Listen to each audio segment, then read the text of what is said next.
ಮುಂಚಾನೆಯ ಮಾತಿಗೆ ಎಲ್ಲರಿಗೂ ಸ್ವಾಗತ. ಇಂದಿನ ವಿಷಯ ಸರ್ವೋದಯ ಬರಲಿ. ದೇವರು ಹಿಂದೆ ಭೂಮಿಗೆ ಭಾರ ಆದವರ ಸಂಹಾರಕ್ಕೆ ಅವತಾರ ಎತ್ತುತ್ತಿದ್ದ. ಕೆಟ್ಟವರ ನಾಶಕ್ಕೆ ದೇವರ ಅವತಾರ ಎತ್ತುವುದು ಸಾಕು.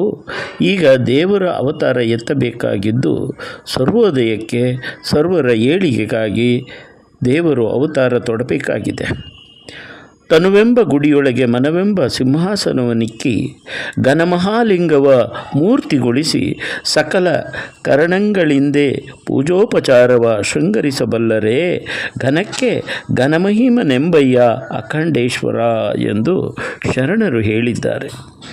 ಎದೆಯಲ್ಲಿ ಸತ್ಯ ಅಥವಾ ದೇವರು ಇದ್ದರೆ ನಾವು ಆಡಿದ್ದು ಮಾಡಿದ್ದು ಎಲ್ಲವೂ ಪೂಜೆ ಆಗುತ್ತೆ, ಬದುಕೆ ಆರಾಧನೆಯಾಗುತ್ತೆ. ಸದಾಚಾರಿಯಾಗಿ ಬದುಕಬೇಕು. ಸತ್ಯವನ್ನು ಅರಿತರೆ ಅದು ಜ್ಞಾನ ಮಾರ್ಗ, ಸತ್ಯವನ್ನು ನಂಬಿದರೆ ಭಕ್ತಿ ಮಾರ್ಗ, ಸತ್ಯವನ್ನು ಆಚರಣೆ ಮಾಡಿದರೆ ಕರ್ಮ ಮಾರ್ಗ. ಇವೆಲ್ಲವನ್ನೂ ತಿಳಿಯಿರಿ ಎಂದರೆ ಅದೇ ಮುಕ್ತಿ ಮಾರ್ಗ. ಅದನ್ನೇ ಜೀವನ್ ಮುಕ್ತಾವಸ್ಥೆ ಎಂದು ಕರೆದರು. ದೇವರು ನಿಮ್ಮ ಎದೆಯಲ್ಲಿ ಕುಳಿತರೆ ನೀವು ಏನು ಕೆಲಸ ಮಾಡಿದರೂ ಸದಾಚಾರ. ಸದಾಚಾರ ಎಂದರೆ ಸಂತರ ಜೀವನಾಚರಣೆ. ಸರ್ ಎಂ ವಿಶ್ವೇಶ್ವರಯ್ಯನವರು ಎಷ್ಟು ಆಚಾರಶೀಲರು. ಅವರು KRS ಯೋಜನೆ ಮಾಡಿದರು. ಇದರಿಂದ ಮಂಡ್ಯ ಮತ್ತು ಸುತ್ತಮುತ್ತಲಿನ ಪ್ರದೇಶ ನೀರಾವರಿಯಾಯಿತು. ಅಲ್ಲಿ ಈಗ ಬೆಳೆದ ತೆಂಗು, ಬಾಳೆ, ಕಬ್ಬು, ಭತ್ತ ಎಲ್ಲವನ್ನು ನೋಡಿ ಜನ ಇದು ಕಬ್ಬು, ಇದು ಬಾಳೆ ಎಂದು ಹೇಳುವುದಿಲ್ಲ. ಇದೆಲ್ಲ ವಿಶ್ವೇಶ್ವರಯ್ಯನವರ ಕೃಪಾ ಕಟಾಕ್ಷ ಎಂದು ಹೇಳುತ್ತಾರೆ. ಅವರು ಕನ್ನಂಬಾಡಿ ಕಟ್ಟೆ ಕಟ್ಟುವಾಗ ನಾಲ್ವಡಿ ಕೃಷ್ಣರಾಜ ಒಡೆಯರ್ ಅರಸರಾಗಿದ್ದರು. ಅವರಿಗೆ ಕನ್ನಂಬಾಡಿಯ ಕಟ್ಟೆಯ ನಕ್ಷೆಯನ್ನು ನೀಡಿ ಇದನ್ನು ಅನುಷ್ಠಾನಗೊಳಿಸಿದರೆ ಜನರಿಗೆ ಉಪಯೋಗವಾಗುತ್ತೆ ಎಂದಾಗ ವಿಶ್ವೇಶ್ವರಯ್ಯನವರು ಮಹಾರಾಜರ ಹತ್ತಿರ ಹೋಗಲು ಜನ ಹೆದರುತ್ತಾರೆ. ನೀವು ಅವರಿಗೆ ಒತ್ತಾಯ ಮಾಡುತ್ತೀರಿ, ಆದೇಶ ಮಾಡುವ ರೀತಿಯಲ್ಲಿ ಮಾತನಾಡುತ್ತೀರಿ. ಇಷ್ಟು ಧೈರ್ಯ ನಿಮಗೆ ಎಲ್ಲಿಂದ ಬಂತು ಎಂದು ಕೇಳಿದರು.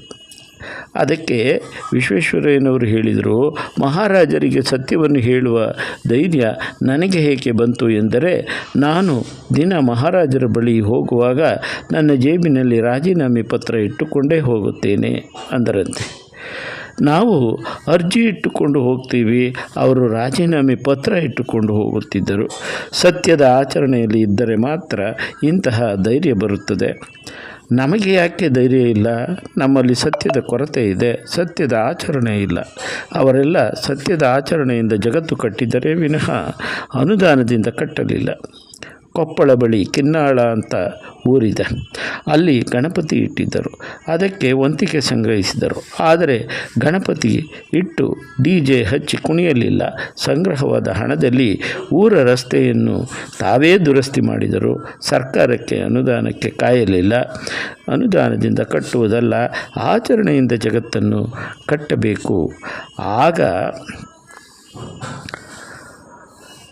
ಸರ್ವೋದಯ ದೇವರು ಆಗ ಬರುತ್ತಾನೆ ಎನ್ನುವುದು ಇಂದಿನ ಮುಂಜಾನೆ ಮಾತಿನ ವಿಶೇಷ. ಕೇಳಿಸಿ ಸಮಾನ ಮನಸ್ಕರಿಗೆ ಇದನ್ನು ಕಳಿಸಿ. ನಮಸ್ತೆ, ನಾನು ನಿಮ್ಮ ಶ್ರೀಕಂಠೇಶ್, ಪರಿಸರ ಪ್ರಿಯ, ಮೈಸೂರು. ಲೈಕ್ ಮಾಡಿ, ಶೇರ್ ಮಾಡಿ, ಸಬ್ಸ್ಕ್ರೈಬ್ ಮಾಡಿ. ಕೇಳಿದ್ದಕ್ಕೆ ಧನ್ಯವಾದಗಳು. ನಮಸ್ತೆ.